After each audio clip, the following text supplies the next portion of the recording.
안녕하세요. 사연 읽어주는 남녀입니다. 오늘도 와주셔서 감사드리며 그럼 오늘의 사연 바로 소개해드리겠습니다. 그래 알았어. 조만간에 밥 한번 먹자. 나 그만 일한다. 이것들은 제가 무슨 백수라도 되는 줄 아나 봅니다.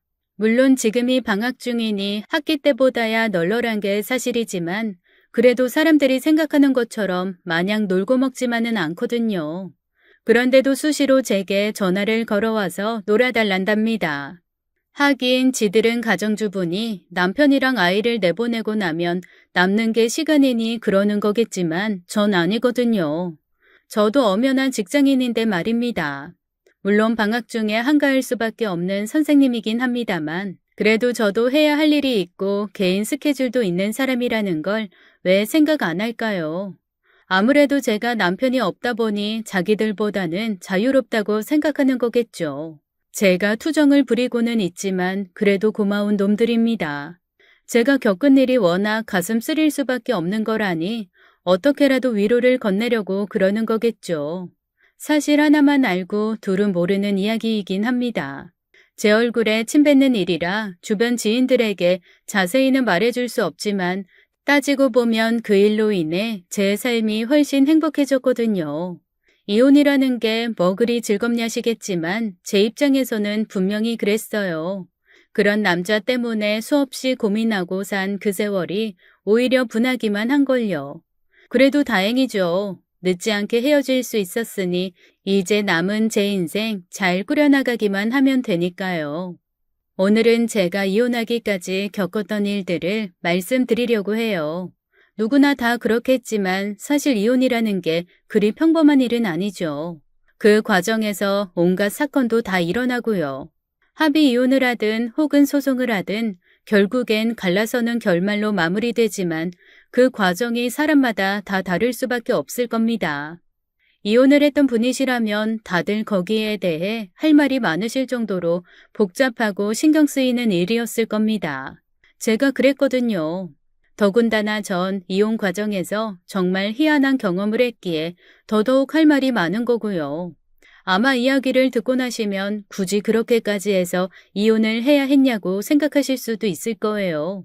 제가 생각해도 정상적인 방법은 아니었습니다. 그럼에도 그래야 할 수밖에 없었던 제 이혼 스토리예요. 안녕하세요. 전 중년의 초입인 40대에 접어든 여자입니다. 지금은 강원도 모 도시에 위치한 여자 중학교에서 국어를 가르치고 있는 선생입니다. 한창 예민할 수밖에 없는 사춘기 여자애들을 가르치는 일이 참 힘들긴 하지만 그래도 이 직업에 큰 자부심을 가지고 있어요. 군사부 일체라는 말이 통용되던 예전처럼 선생님에 대한 존경심이 절대적인 세상은 아니지만 그래도 다른 직업군에 비하면 훨씬 대접받는 것만은 분명해요. 물론 그러려면 진심으로 학생들을 생각하고 처신해야 하겠죠. 명색이 선생이라는 사람이 이런 말하면 좀 그렇지만 제가 학창시절 겪었던 선생님들은 물론이고 지금 같은 일을 하고 계신 분들 중에서 간혹 안 그런 분들이 있는 건 사실이에요. 어느 조직에도 물을 흐리는 미꾸라지들은 존재하는 법이니까요. 그렇지만 대부분의 선생님들은 지금도 자신의 학생들을 위해 최선을 다하시고 계십니다. 저도 그러려고 노력 중이고요. 제 스스로 좋은 선생이라고 말하기는 힘들겠지만 그래도 나쁜 선생은 아닌 것만은 분명해요. 제가 아니라 주변 사람들의 평이니 믿어주세요. 지금도 스승의 날이 되면 옛 제자들이 연락을 하거나 직접 찾아오는 경우가 있는 걸 보면 그런 것 같기도 해요. 교직에 몸담은 지 10년이 훌쩍 넘었으니 그간 참 많은 아이들과 함께 했네요. 당연히 기억에 남는 아이들도 많죠. 그래도 가장 제게 큰 의미를 지닌 아이를 뽑으라면 역시 제 첫째자인 선영이가 아닐까 합니다. 선영이는 제가 처음으로 부임한 여고에서 만난 아이였어요. 지금이야 세월이 흘러 때가 적당히 묻은 교사가 됐다지만 처음 교단에 설 때의 저는 정말로 열정적인 교사였어요. 어느 선생님이 안 그럴까요? 저 역시 갓 선생님이 된 직후에는 세상 열정적인 사람이었죠. 제가 수업을 들어가는 모든 반 아이들의 이름을 다 외우려고 학기 초 한 달을 잠도 못 자고 끙끙댔을 정도였답니다. 담임도 아니니 굳이 그래야 할 이유는 없었지만 그게 제가 교사로서의 꿈을 꾸게 된 계기였으니 그럴 수밖에 없었어요. 제가 고등학교 시절 저희 화학 선생님이 그러셨어요. 자기 반 아이도 아닌데 저희 이름을 모두 다 알고 계셨답니다. 보통 선생님들은 안 그러시거든요. 가장 간단한 건 보통 번호로 부르시는 경우예요. 예를 들면 4번 나와서 풀어봐 하는 식이시죠. 근데 화학 선생님은 안 그러셨어요. 꼭 이름을 불러주셨거든요. 그게 너무 감사하더라고요. 따지고 보면 별일 아닐 수도 있지만 학생 입장에선 큰 의미가 있거든요. 아마 전교생 이름을 다 외우셨을 거예요. 저희끼리 그런 걸 보면서 얼마나 놀랐게요. 제가 처음으로 교직의 꿈을 꾸게 된 계기를 만들어주신 분이세요. 그래서 저도 언젠가 선생님이 되면 꼭 그래야지 생각했답니다. 물론 아이들 이름을 외우는 건 아주 기초적인 거였어요. 그보다는 한 아이 한 아이의 성격을 파악하고 그 아이에게 맞는 교육을 하는 게 더 중요하죠. 물론 담임을 맡았을 때 그래야 하는 거지만요. 전 갓 발령받은 초짜 선생이었으니 감히 담임을 맡을 수도 없었던 처지여서 그런 건 좀 더 시간이 흐른 뒤에나 가능할 줄 알았답니다. 근데 우연한 기회에 담임을 맡게 되었습니다. 제가 맡은 2학년 3반의 담임이시던 선생님이 출산휴가를 떠나시게 되었고 대신 담임을 해주시기로 했던 선생님이 개인 사정으로 학교를 떠나시면서 말도 안 되게 초짜인 제가 임시 담임을 맡게 되었어요. 생각해보면 진짜 무서웠었네요. 아무것도 모르는 제가, 더군다나 애들이랑 9살 차이밖에 안 나는 제가 그 아이들을 잘 가르칠 수 있을까 싶어서였어요. 사실은 기우였죠. 애들은 제가 어리고 경험이 없는 선생이었음에도 참 잘 따라주었답니다. 그래도 다 그런 건 아니었어요. 어느 학교나 불량스러운 아이들이 있긴 마련이죠. 여고라고 해서 안 그런 건 아니었고요. 그런 아이들은 제 수업 시간은 물론이고 종례 시간에도 비웃는 표정으로 저를 대하곤 했어요. 지금 그랬다면 아마 어떻게든 혼을 냈겠지만 그땐 그럴 정신도 없었어요. 오히려 그런 애들조차 교육을 통해 훈화를 시켜야 한다는 사명감이 더 컸었죠.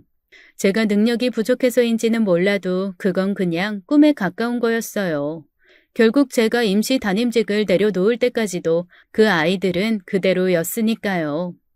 미약한 제 역량이 그렇게 원망스러울 수가 없었어요. 그래도 아주 소득이 없는 건 아니었답니다. 제가 선생으로서 어떻게 살아야 할지를 가르쳐준 아이를 만났으니까요. 그 아이가 바로 선영이었어요. 선영이는 소위 말하는 왕따 같은 아이였어요. 그래도 노골적으로 적대시하고 그러는 건 아니었지만 앞서 말한 그 불량스러운 아이들에게서 많은 괴롭힘을 당하던 아이였답니다. 이유가 있었어요. 선영이가 부모님이 안 계셨거든요. 선영이가 보육원 아이였어요. 수녀님들이 아이들을 돌봐주시는 그런 시설이었죠. 그런 곳에 있는 아이들이 적지 않다는 걸 이 일을 하면서 처음 알았어요. 그런 아이들을 볼 때마다 여간 마음이 무거운 게 아니었어요. 저처럼 좋은 부모 만나 아무 어려움 없이 자란 사람들과는 달리 그 아이들은 넉넉지 못한 환경에서 자기 힘으로 살아야 했으니까요.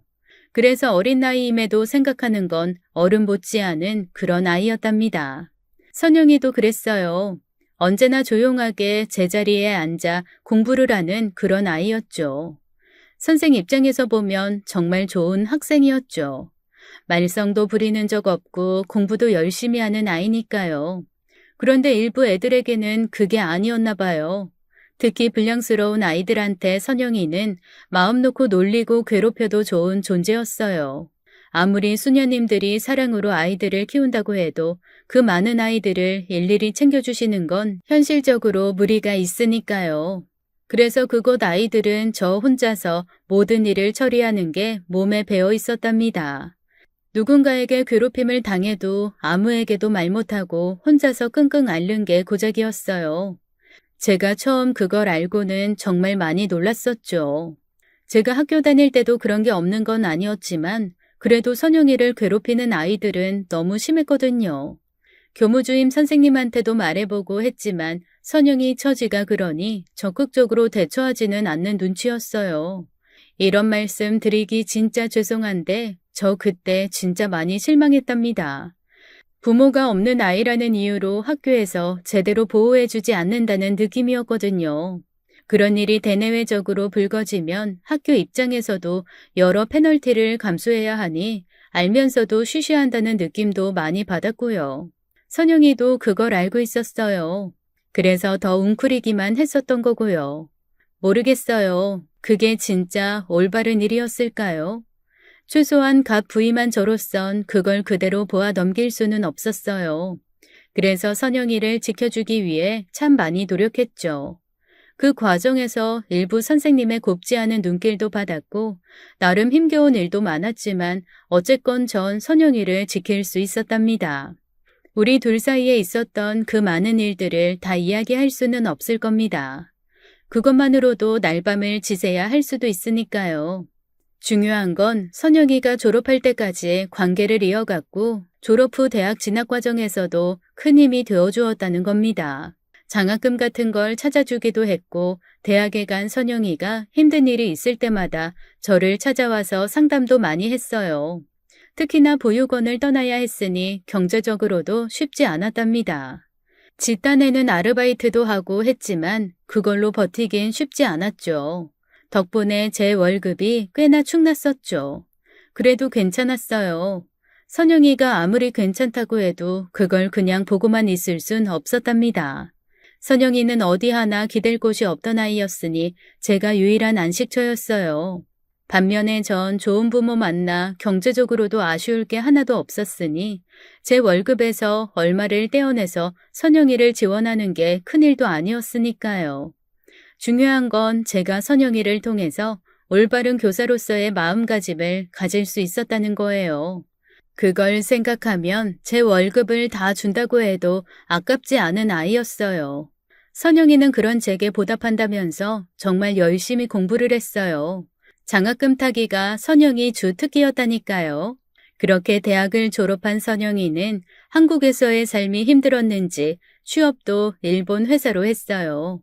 덕분에 저랑은 한동안 떨어져 살아야 했지만 그렇다고 연이 끊긴 건 아니었어요. 전화도 있고 메일도 있고 그 밖에 다양한 통신수단이 있었으니까요. 참 감사한 일이었어요. 선영이를 보며 시작된 제 교직 생활은 덕분에 보람찬 것일 수가 있었답니다. 선영이 때 겪었던 시행착오와 개선할 부분, 그리고 교육 방향 등이 이후 제 교사 생활에 큰 도움이 되었으니까요. 선영이는 언제나 제가 자기 인생을 이끌어준 소중한 사람이라고 말하지만 사실은 제가 선영이한테 할 말이었어요. 덕분에 제가 큰 실수 없이 교직 생활을 이어갈 수 있었으니까요. 생각해보면 참 감사한 시절이었어요. 큰 어려움 없이 30년 이상을 살아올 수 있었으니까요. 그러나 그건 남편을 만나기 전까지의 일이었습니다. 실제로 남편을 만나기 전까지 제 삶은 풍랑 하나 없는 평온한 것이었답니다. 남편을 만난 후부터 비로소 인생살이가 만만치 않다는 걸 깨닫게 되었어요. 남편이 참 드라마틱한 사람이었거든요. 제가 나온 대학 경제학과를 나온 남편은 저보다 2살 연상이었어요. 대학 시절 가입한 동아리 선배의 친구였던 남편을 선배 소개로 만났죠. 처음 본 남편의 모습을 한마디로 표현하자면 자유인 뭐 그런 느낌이었네요. 항상 짜여진 틀 속에서 자라온 저와는 완전 대칭점에 있는 사람이었어요. 자유분방하고 그러면서도 호기로운 그 느낌에 금세 빠져들었답니다. 그게 연인으로서는 좋지만 막상 남편이 그러면 그것만큼 힘든 게 없다는 걸 미처 몰랐어요. 평범한 남편과 같이 산 세월이 8년인데 그 사이 남편이 가졌던 명함이 적어도 20개는 넘을 거예요.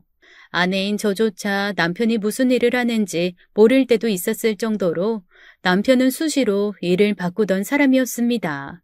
분명히 지난달엔 변기 대리점을 하고 있었는데 몇 달 있다 보면 여행사에서 일을 하는 그런 사람이 남편이었답니다.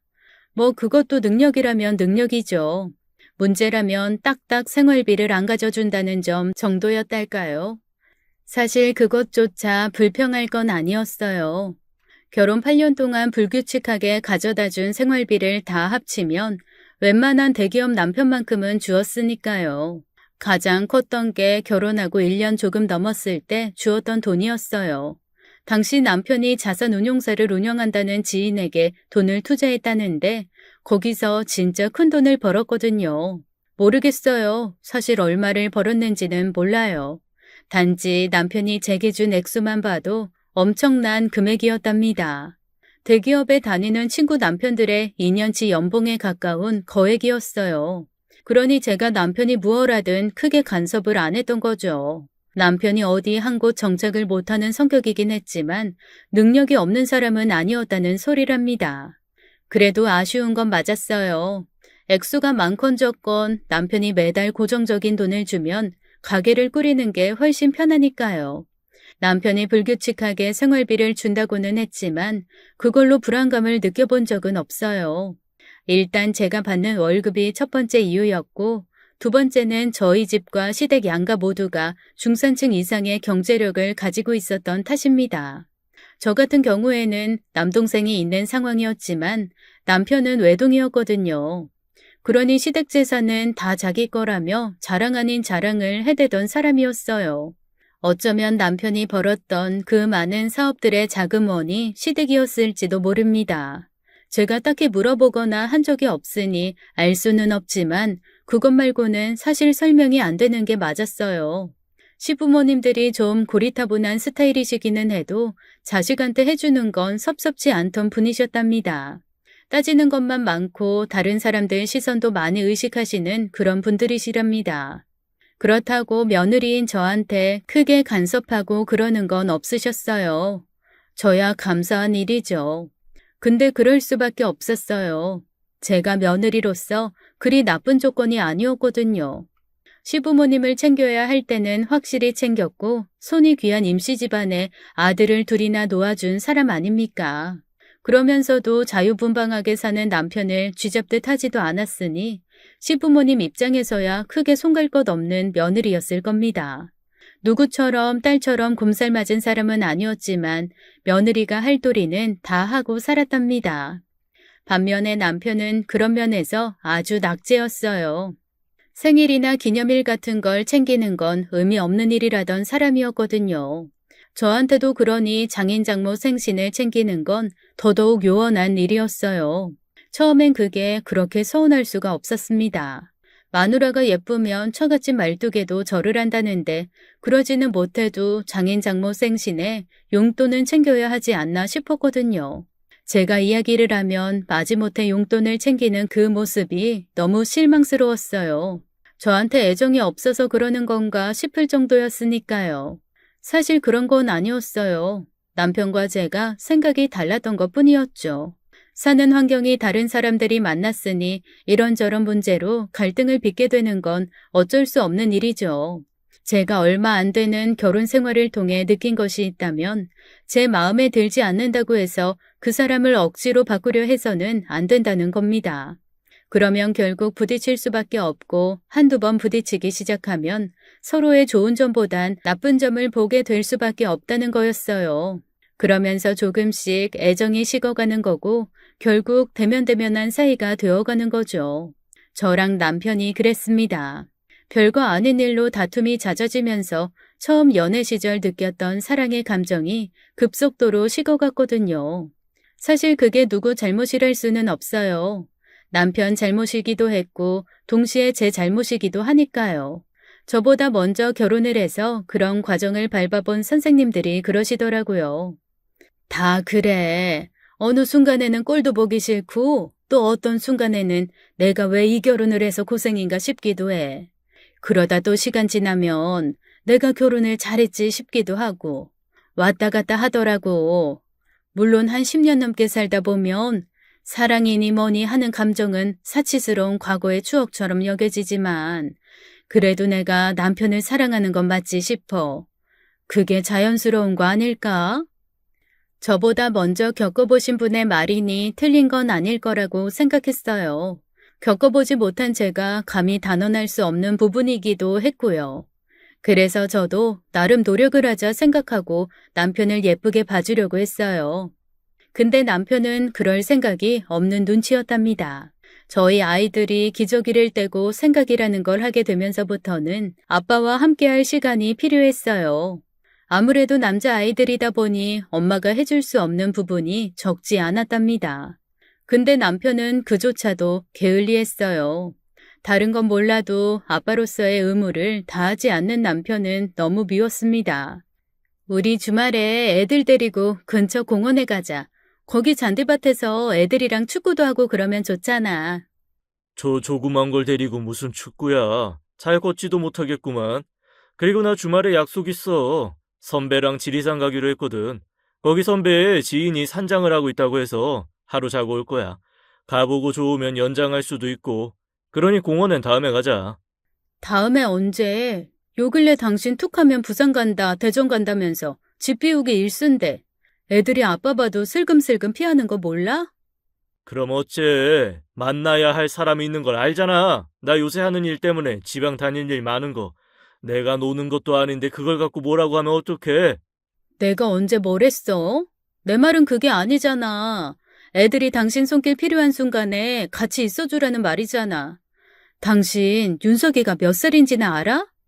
윤석이가 몇 살이긴? 아이, 3살이잖아. 설마 그것도 모를까? 진짜 기가 찬다. 윤석이가 4살이고 윤건이가 3살이야.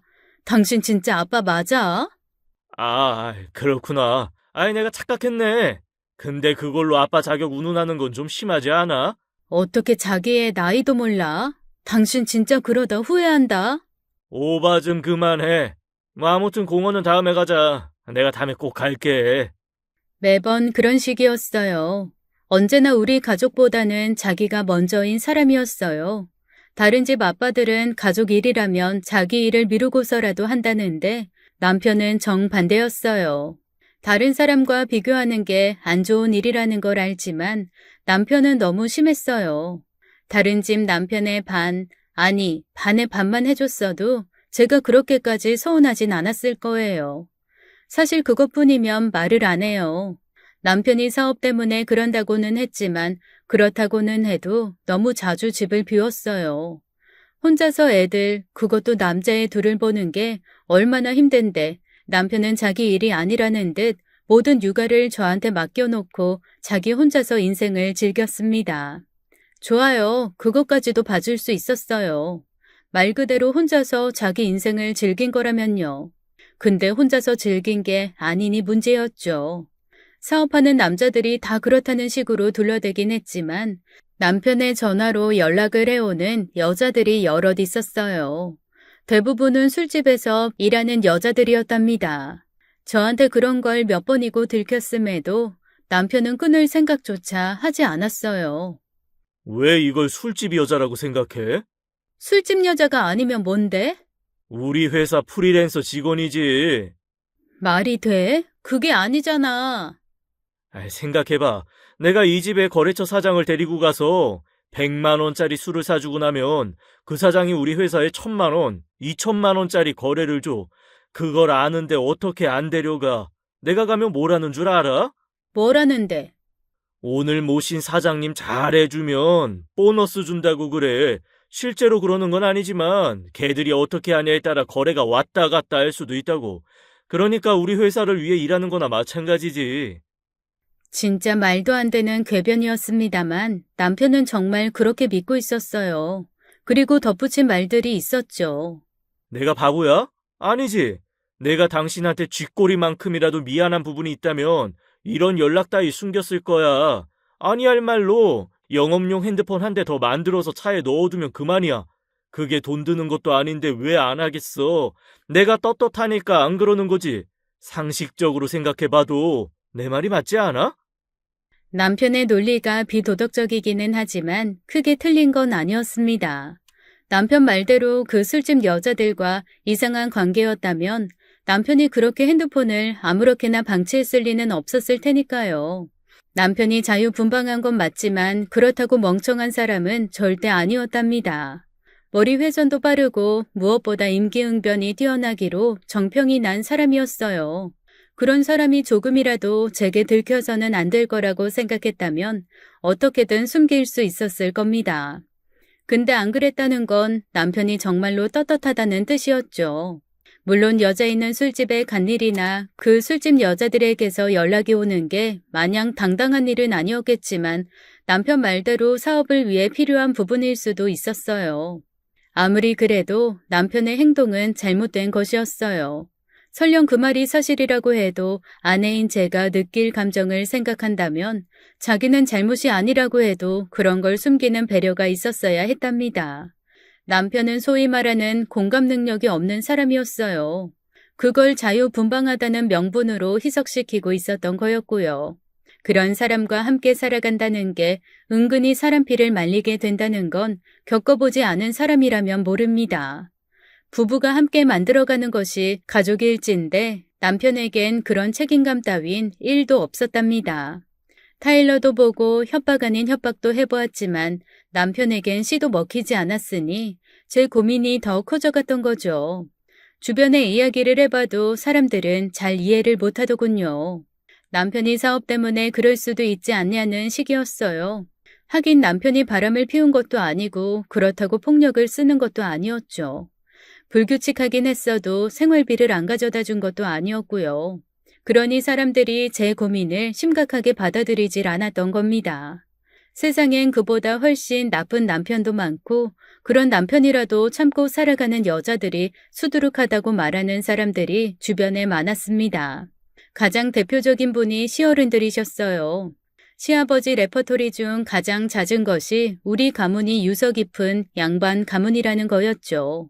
선조 가운데 좌의정이 몇 분이고 하는 말들이요. 듣는 입장에선 정말 의미 없는 말일 텐데요. 시아버지는 그게 삶의 기준점이셨나 봐요. 시아버지가 정말 힘겹게 사셨던 분이시거든요. 전쟁통에 양친 다 잃고 혼자서 자수성가하신 뒤 늦은 결혼으로 남편을 보신 분이다 보니 학력도 짧았어요. 그러다 보니 조상들의 찬란함을 배경으로 자식인 남편의 공부에 그토록 열을 올리신 거였답니다. 한마디로 말하자면 당신은 아직도 조선시대 양반 가문의 일원이라는 생각으로 사시는 거였어요. 저희 시아버지가 그 당시에도 선생님을 모시고 유학 공부를 하셨답니다.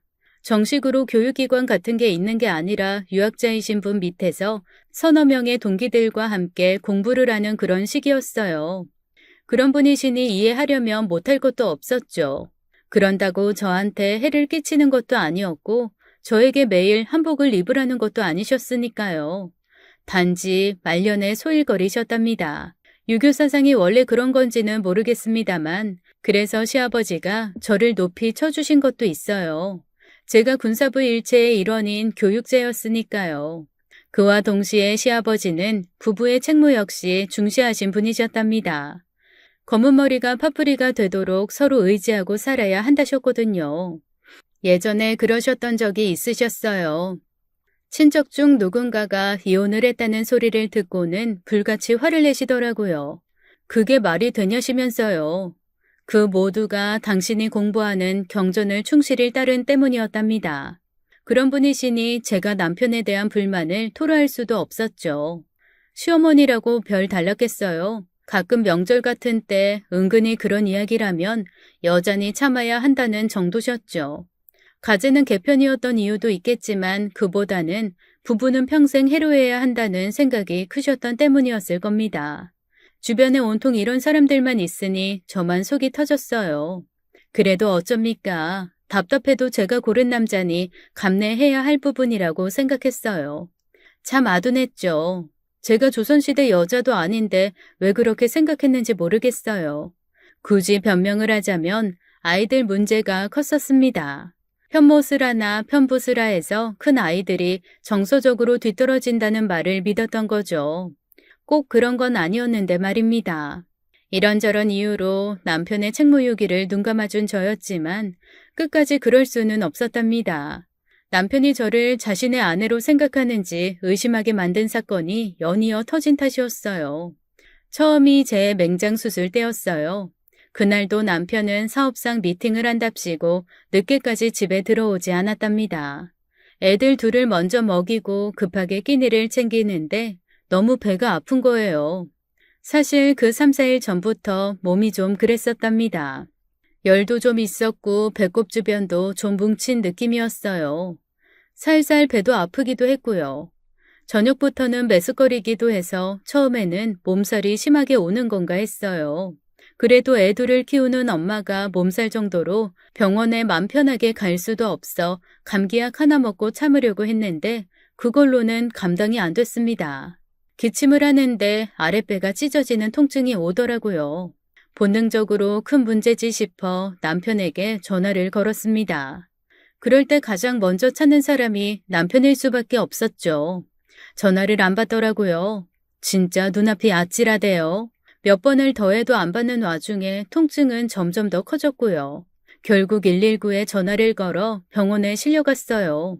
그 와중에도 애들 걱정에 엄마를 찾아 애들을 부탁했답니다. 그렇게 간 병원에서 맹장염 진단을 받고 급히 수술을 했어요. 제가 참 바보 같았더군요. 의사가 그 정도면 초기 증상이 명확했을 텐데 병원에 안 오고 뭐 했냐고 그랬을 정도였으니까요. 수술이야 간단한 것이었으니 걱정을 할 필요는 없었어요. 문제는 제 부재 중 전화를 받고도 응답하지 않은 남편이었습니다. 수술 다음 날 남편이 전화를 걸어왔더군요. 미안, 이제 봤네. 어제 술이 좀 과했어. 왜? 무슨 일인데?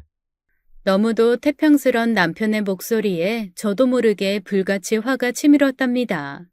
자기 진짜 뭐야? 나 병원이야. 나 죽을 뻔했다고. 무슨 소리야? 무슨 일인데?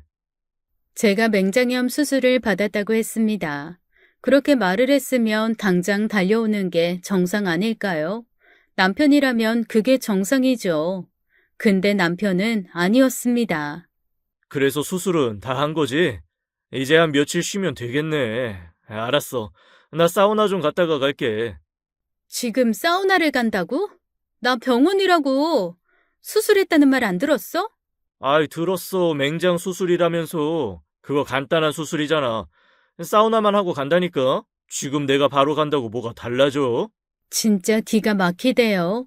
맹장 수술이 간단한 수술인 것도 맞고 남편이 바로 온들 해줄 수 있는 일이 없다는 것도 압니다. 아무리 그래도 이 와중에 느긋하게 사우나나 찾는 남편이 정상적인 건 아니었죠. 배가 아파서 더 화도 못 내고 결국 전화를 끊었습니다. 잠시 사우나를 다녀온다던 남편이 병원에 온 건 그로부터 5시간이 지나서였어요. 사우나에 갔다가 잠깐 눈을 붙이고 왔다는 남편의 변명을 들으며 더 화낼 이유도 없다 싶어지더군요. 남편에게 저는 겨우 그 정도밖에 안 되는 여자였던 거였어요.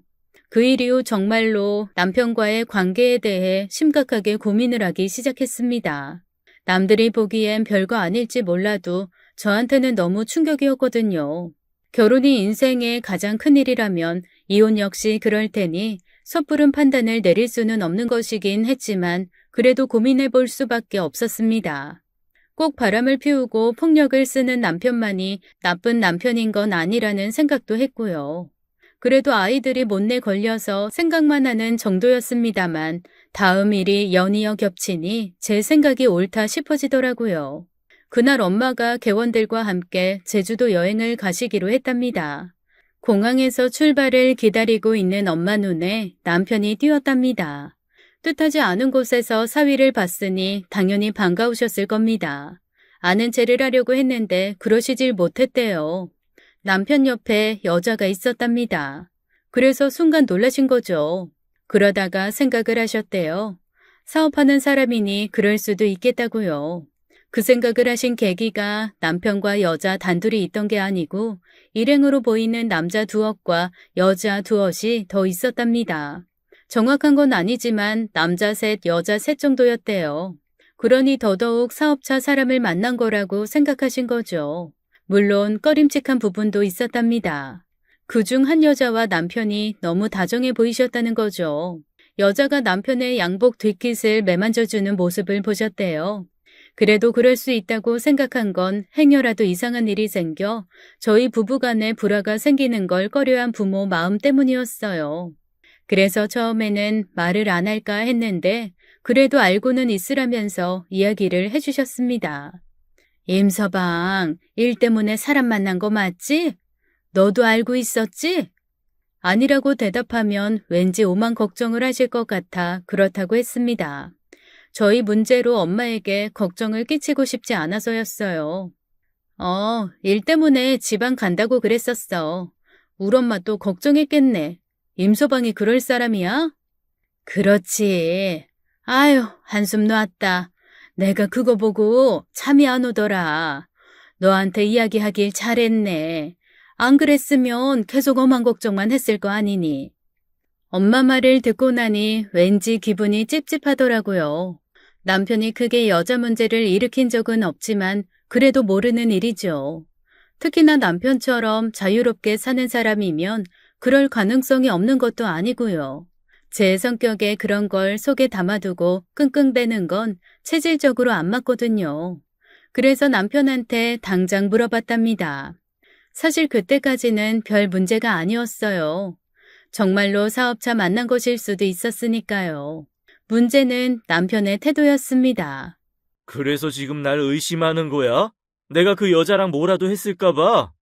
의심하는 게 아니잖아. 그럼 엄마가 그런 걸 봤다고 연락이 왔는데 명색이 마누라인 내가 물어도 못 봐? 대체 왜 그렇게 화를 내는 건데? 화가 안 나? 지금 당신 태도가 날 의심하고 치조하는 거랑 다를 게 뭔데? 아니면 아닌 거지. 왜 그렇게 화를 내? 당신 진짜로 뭐 있는 거 아니야? 왜? 그랬으면 좋겠어? 원하면 말만 해. 어디 그 여자뿐일까? 내가 전화만 하면 달려올 여자가 줄을 섰어. 왜 이래? 무슨 말을 그렇게 해? 그게 지금 와이프한테 할 소리야? 그냥 일 때문에 만났다면 그만이지. 그걸로 화를 왜 내? 그리고 뭐라고? 전화하면 달려올 여자가 줄을 섰다고? 당신 도대체 무슨 생각으로 사는 거냐고. 여자가 왜 이렇게 말이 많아? 남자가 일하면서 누구를 만나건 그게 왜 궁금한 건데? 우리 엄마 봐. 아버지가 뭘 하셔도 암소리 안 하잖아. 여자는 그런 맛이 있어야지. 진짜 어이가 없어서 말이 안 나온다. 지금이 조선시대야? 그리고 어머니 얘기를 왜 해? 당신이 뭐라건 가만 있으라고? 난 그렇게 못해. 당신이 잘못한 거면 당신이 사과를 해야지. 왜 화를 내? 그만해라. 좋은 말로 할 때. 좋은 말? 지금 당신 태도가 그게 뭔데? 왜? 말로 안 하면 뭐 할 건데? 때리기라도 하려고? 정말 그럴 태도였습니다. 솔직히 이해가 안 갔어요. 그냥 물어본 것뿐인데 그걸 꼬투리 잡아 화를 내는 것도 모자라 폭력적인 성향까지 내비치는 남편이 이해가 가질 않았습니다.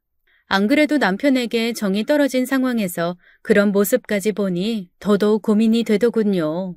그 일 이후 남편은 열흘 가까이 집에 들어오질 않았어요. 저랑은 대화를 하고 싶지도 않다는 심산이었겠죠. 제가 문자로 장문의 글을 날렸음에도 대꾸조차 않았던 게 증거였습니다. 제가 오죽 화가 났으면 그랬을까요?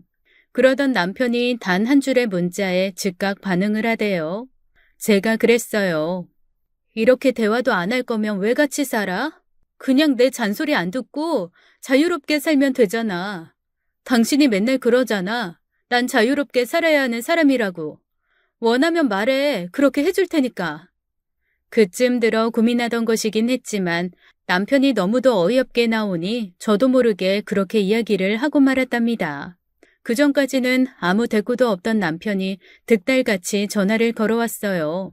그때까지만 해도 전 남편이 저한테 애정이 있어 놀라서 그런 거라고 착각했네요.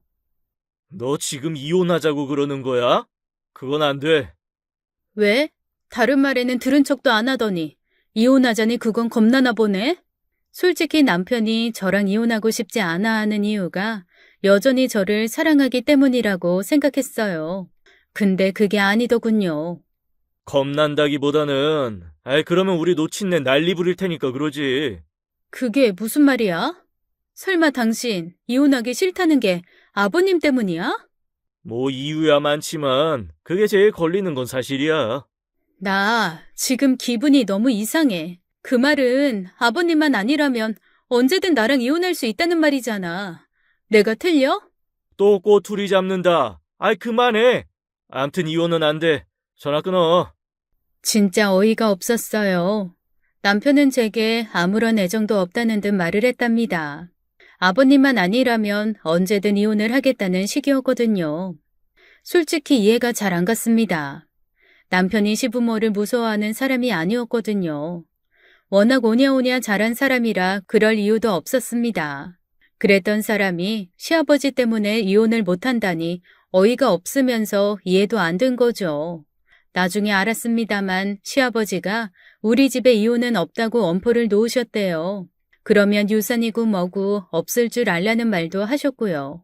실제로 그럴 거라는 보장은 없지만 남편으로선 굳이 그럴 위험을 무릅쓰고 싶지 않았던 거였어요. 어차피 이혼을 하든 안 하든 자기 맘대로 사는 데는 하등 지장이 없으니 굳이 이혼을 해서 시아버지의 심기를 거스를 필요는 없다고 생각했던 거죠. 그날 내내 복잡한 마음을 정리하느라 애를 썼습니다. 참 제가 바보처럼 느껴지더군요. 남편은 저를 아내로 느끼지도 않는 상황이었는데 그것도 모르고 저는 혼자서 어떻게 하면 우리 관계를 회복시킬 수 있을지 고민하고 살았으니까요. 저 혼자만 애가 타고 고민하고 잠 못 이루는 밤을 가졌다는 게 너무 분했어요. 제가 왜 그렇게 살아야 하는 걸까 싶기도 했고요. 정말 많이 생각했습니다. 그래도 혹시나 싶어 다시금 남편의 의사를 물어봤어요. 남편은 처음과 똑같은 대답을 할 뿐이었습니다. 결국 남편은 저를 사랑하지 않는 거였죠. 그렇게 나오니 저로서도 더 이상 매달릴 필요를 못 느꼈답니다. 저 혼자 바보같이 인연을 잡으려 애쓸 필요가 뭐가 있을까 싶었어요. 이혼이 바람직하지 않다는 건 누구보다 잘 알고 있습니다. 그래서 참고 또 참았던 거고요. 그런데 그 모든 것이 의미가 없는 일이었어요. 부모님한테는 죄송하지만 저나 아이들을 위해서라도 갈라서야 했습니다. 아빠로서의 책임을 내팽개친 사람을 굳이 아빠라는 이유로 붙잡아둘 이유는 없었으니까요. 우리 이제 그만하자. 당신한테 내가 아무 의미도 없는 사람이잖아. 이 여자가 미쳤나? 내가 안 된다고 했어, 안 했어? 이혼은 안 돼. 그냥 지금처럼 살면 되잖아. 당장 이렇게 살면 생활비도 주잖아. 당신도 자유롭게 살아. 얼마나 좋아. 자유롭게 살라고? 그게 말이 돼? 우리 결혼했어. 결혼한 사람에겐 그만큼의 의무란 게 있는 거고. 근데 당신은 그 의무에 관해선 눈꽃만큼도 관심이 없잖아. 내 말 틀려? 아이, 진짜 고리타분하게 왜 그래? 의무란 게 뭔데? 그냥 돈 주면 되는 거 아니야? 우리 좋게 좋게 가자. 이혼이 왜 하고 싶은 건데? 왜? 남자라도 생겼어? 여보, 진짜 말이 안 통한다. 그래서 더 이혼을 하겠다는 거야. 이렇게 사는 게 무슨 의미가 있어? 이거 시간 낭비야. 아무리 말해도 받아들여주지 않더군요. 오죽하면 제가 이혼 소송 이야기까지 했을까요?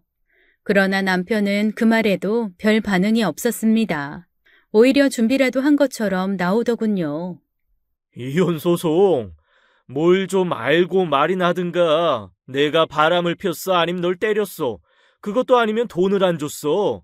하고 싶으면 해봐. 내가 잘못한 건 없으니 당신이 이혼 소송 내면 난 기각해달라고 반박하면 되니까. 그거 알아? 이혼 소송 청구하면 당신이 원고니까 당신이 내가 잘못한 거 다 입증해야 하는 거. 잘못한 게 있어야 입증을 하지. 도무지 이해할 수가 없었습니다. 남편이 이혼을 하지 않으려는 이유 말이에요. 그때는 몰랐습니다. 시아버지가 돈줄이던 남편이 유일하게 무서워하는 게 이혼으로 인한 지원이 끊어질 것을 걱정했다는 걸 말입니다. 사실 그것까지 생각할 여유가 없었습니다. 이미 남편에게 오만정이 떨어진 상황에서 제가 할 수 있는 건 어떻게 하면 이혼을 할 수 있을까 하는 것 뿐이었으니까요. 가장 손쉬운 방법은 이혼 소송을 거는 거였는데 남편 말대로 유책 사유가 없는 남편을 상대로 소송을 걸었다 패소하는 날엔 정말 꼼짝없이 남편에게 묶여 살아야 한다는 걸 떠올리니 엄두가 나질 않았어요. 남편에게 유책 사유가 있다면 쉬웠을 텐데 교활한 남편은 그런 빌미를 주질 않았거든요. 그렇다고 시부모님에게 가서 하소연을 할 수도 없었습니다. 제가 남편과 이혼을 하고 싶다고 백날 말해봐야 시아버님이나 시어머님은 결사 반대를 하실 분이었으니까요. 이러지도 저러지도 못하고 있는 시간들이 속절없이 흘렀습니다. 좋기 서너 달은 더 지났었습니다. 너무도 무기력한 저에게 실망한 탓인지 몸도 마음도 피폐해져 갔어요. 그러던 어느 날이었습니다. 그날 시댁에 일이 있어 저희 가족이 다 갔었어요. 시어머니의 생신이셨거든요. 바보 같은 저는 그 와중에도 시어머니 생신을 챙기겠다고 시댁으로 향했답니다. 남편이 싫긴 했지만 시어른들이 제게 잘못하신 건 없었으니 어쨌건 도리는 다 해야 한다고 생각한 때문이었어요. 시어머니 생신이라고 특별히 음식을 한다거나 하는 건 아니었어요. 그냥 있는 반찬에 미역국이나 갈비찜 정도를 더 하는 게 다였으니까요. 저희 시어머니가 그런 걸 빌미로 며느리를 못살게 구는 분이 아니시라는 게 그때는 오히려 더 야속했답니다. 여기 사연 채널에 나오시는 막장 시어머니처럼 저를 구박하셨다면 오히려 이혼의 빌미라도 삼을 수 있었겠지만 그런 건 전혀 아니셨죠. 한창 음식 준비에 바쁜 시간에 초인종이 울렸습니다. 저는 음식을 만드느라 미처 모르고 있었는데 누군가 성큼성큼 들어오더라고요. 여자였어요. 그 여자를 본 남편이 놀라는 모습을 온 가족들이 보았습니다. 안녕하세요. 저 진웅 씨 여자친구입니다. 이렇게 찾아뵈서 죄송합니다. 지금 당신 뭐 하는 짓이야? 여기가 어디라고 와? 아이, 당장 나가. 나가서 나랑 이야기해. 이게 무슨 일이야? 여자친구라니? 이게 무슨 망조냐? 너 가만히 있어. 정말 말도 안 되는 상황이었습니다. 남편에게 여자가 있었다는 것도 놀라웠지만 그 여자가 시댁에 찾아온 게 더 놀라웠어요. 불륜을 저지른 여자가 본가에 찾아온 일이 가당키나 할까요? 근데 그 여자는 그랬습니다. 죄송해요. 근데 이런 날이 아니면 두 분께 말씀을 못 드릴 것 같아서 실례를 무릅쓰고 찾아뵙습니다.